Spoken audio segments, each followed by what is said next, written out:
So when you think of a luxury sports SUV, you would choose the Range Rover Sport, BMW X5, Mercedes GLE, Porsche Cayenne, the Audi Q5 or even the Volvo XC90 at a push, but no one ever thinks of this car, the Volkswagen Touareg. Hello everyone. Welcome to Everything Cars and More. Let's review the Volkswagen Touareg.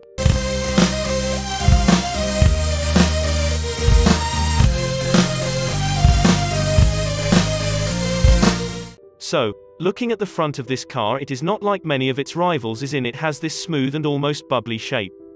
We have this large grille that is inspired by the Arteon, and the headlights are cleverly integrated into the grille, making them look almost hidden, which I do really like. Lower down we have some side vents that are a good size for the car, with a central air vent with a chrome strip in it. Moving round to the side, we can see that there is really not a lot going on. We have one upper crease and one lower crease between the wheel arches and a copied Hofmeister kink at the rear window, but it has the less is more approach with the bubbly design. Wheel sizes range from 17 to 22 inches, but I would recommend going for the 20-inch wheels. Moving round the back, it has a similar style to the front. It has this bubbly timeless design to it that I really like. It is very smooth and sporty looking. It also has this less is more approach, like with the side of the car, with flush taillights and the Touareg badging in the middle. All this design makes it look very classy and upmarket. Let's have a look at your engine choices. So engine choices are very simple for the Volkswagen Touareg. There are two diesels, one petrol and one plug-in hybrid petrol. The diesel range is a 3-litre V6 with either 231 bhp or 286 bhp. The 231 version can do 0 to 62 miles per hour in 7.5 seconds and goes on all the way to 135 miles per hour. The 286 version does it in 6.1 seconds and goes all the way to 146 miles per hour. The petrol version is also a 3-litre V6, but this engine has a 0 to 62 time of 5.9 seconds and has a top speed of 155 miles per hour and 335 bhp. This would be the option I would go for.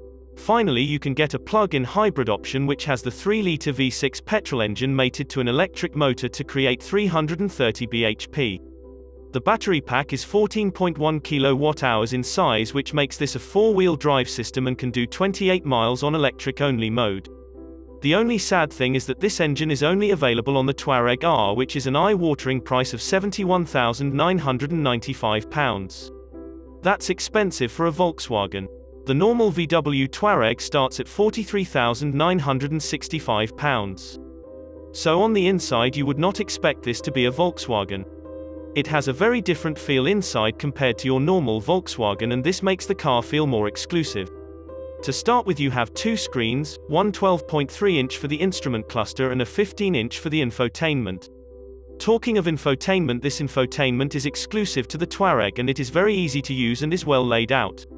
We also have the climate control on the screen, but it is always in the same place and is at such a height that it is easy to use. The center console is nicely laid out with piano black finishes and a nice gear shifter, as well as a knurled volume knob. The steering wheel is taken from other Volkswagens and it has the touch-sensitive buttons, but it feels right at home on this car. The materials that are used are also very premium and have very high quality. So sitting in the back, as you would expect, there is plenty of legroom and headroom, and the rear seats can also recline. You also get your own quad climate control and armrest, so you can travel in comfort.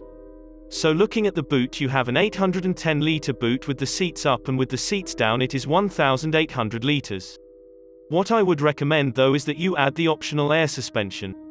Not only does it make the ride comfortable, it also lets you lower the rear of the car so you can put heavier items in easier. The only downside is though it is not as good as the Audi Q5 air suspension. The rear seats also fold 40, 20, 40. So, what do I think of the Volkswagen Touareg?